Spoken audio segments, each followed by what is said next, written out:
जब साल 15 की थी तब मुन्हा बोले भाई कि वो गंदी हरकतें आज भी मुझे डराती हैं। मैं उस वक्त बहुत छोटी थी। उम्र वही कोई 15-16 साल रही होगी। मुझे याद है कि मेरे दादी जी की उन्हीं दिनों डेथ हो गई थी। लिहाजा घर में बहुत लोग आए थे मेरे दादी जी को आखिरी विदाई देने। दूर के रिश्तेदार भी आए। अब वो 13वीं तक रुकने वाले थे। उन रिश्तेदारों में कई जाने पहचाने तो कई अजनबी भी थे। पर क्या अजनबी क्या पहचान वाले। इन सब बातों से मैं पूरी तरह थी अनजान। घर में सबसे छोटी और चुलबुली मैं ही थी। सबकी चहेती और लाडली भी। मेरे घर में क्या हो रहा है ये समझने के लिए मेरी उम्र बहुत कच्ची थी। लेकिन उस कच्ची उम्र में मेरे साथ जो हुआ उसकी याद आज भी वैसे ही है। बिल्कुल तरोताजा। जिसे सोचकर आज भी मैं कई बार सहम जाती हूँ। तो कई बार खुद से घिन भी आ जाती है। याद है वो दिन। मौसम काफी ठंड था। सारे लोग दादी जी के क्रियाक्रम में व्यस्त थे। मैं बाकी बच्चों के साथ घर में छुपन छुपाई खेल रही थी। हम बच्चों में एक बड़ा बच्चा भी था जो हमारे साथ खेल रहा था। वो भी हम छोटे बच्चों की तरह ही। रिश्ते में तो वो भी मेरा भाई ही था। दूर का रिश्तेदार, दादी जी की बहन का पोता। हम सारे लोग उससे काफी घुल मिल गए थे। मेरी भी उससे काफी दोस्ती हो गई। उसे भी मेरी तरह कार्टून नहीं बल्कि न्यूज देखना पसंद था। वो मुझे सबके सामने प्यार करता, छोटी हूँ कहकर पुचकारता भी, मेरी होनहारी की तारीफ करता। कभी गोद में खिलाता, तो कभी गोद में उठाकर बाहर भी ले जाता। कभी चॉकलेट खिलाने, तो कभी यूं ही घुमाने। पर उस दिन बहुत कुछ अजीब हुआ। इतना अजीब कि मैं आज भी उसे घटना को याद कर उसे महसूस कर सकती हूँ। और फिर सारी तस्वीरें मेरी आंखों के सामने ऐसे आ जाती हैं जैसे कोई डरावनी फिल्म। एक दिन अचानक कमरे में मैं उसके बगल में छुप गई। मैंने उनसे कहा भी, भैया किसी को बताना मत मैं आपके पास छुपी हूँ। ठीक है, नहीं बताऊंगा। उसने यही कहा था। खेल का बहाना देकर उसने मुझसे कहा मेरे पास आ जाओ। मेरे इस कंबल में जहां मैं तुम्हें छुपा लेता हूँ। और कोई भी तुम्हें नहीं ढूंढ पाएगा। फिर ठंड भी थी। और मैं छुप गई। क्योंकि वो खेल मुझे जीतना था। और मैंने उसकी बात मान ली। उसने मुझे प्यार से पुचकारना शुरू किया। मुझे अच्छा लगा रहा था। पर धीरे धीरे मुझे अजीब सा लगने लगा। वो प्यार से पुचकारना अब अच्छा नहीं लग रहा था।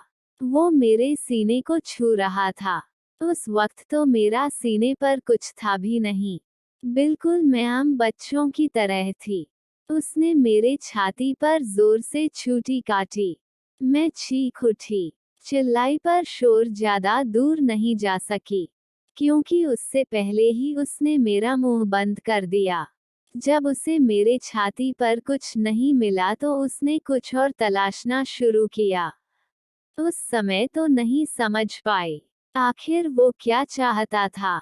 लेकिन बचपन की उसकी तलाश को अब मैं समझ पाई। और अब मैं उसकी तलाश को भली भांति समझती भी हूँ। वो अपना हाथ मेरे पैंट के अंदर की तरफ बढ़ाने लगा। और धीरे धीरे उसने मेरे प्राइवेट पार्ट को छूना शुरू किया। मुझे कुछ समझ नहीं आ रहा था। जिसे मैं खुद नहीं छूती थी उसे वो क्यों टच कर रहे हैं।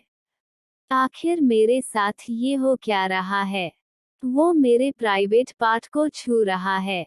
मैंने अपना पूरा जोर लगाया। सारी ताकत झोंक दी।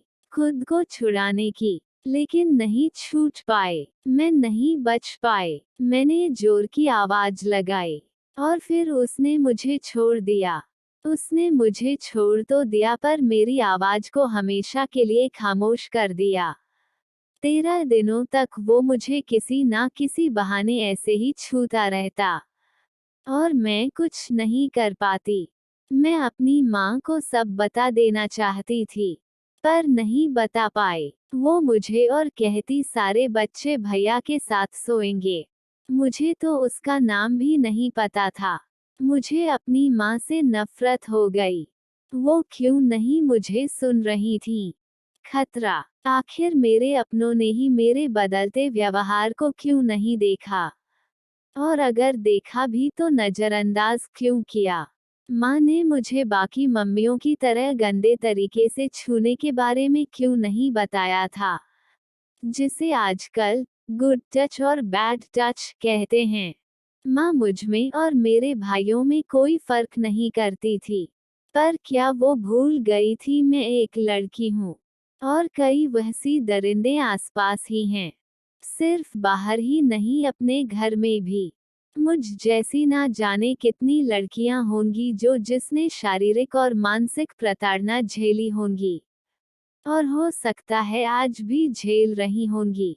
मैं ये दावे के साथ कह सकती हूँ, इसकी शुरुआत कहीं ना कहीं अपने घर से ही होती है, और अपनों से ही होती है। पर हम किसी को बता नहीं पाते हैं। ना जाने क्यों हम डर जाते हैं। और तो और, हमारे घर में भी हमारी आवाज को अनसुना कर दिया जाता है। ऐसा करने से कई बार हम खुद को ही कसूरवार मान लेते हैं। लेकिन ऐसा कब तक चलेगा?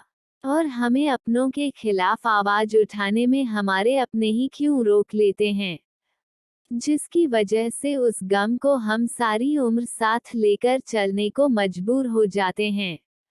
आखिर कब तक?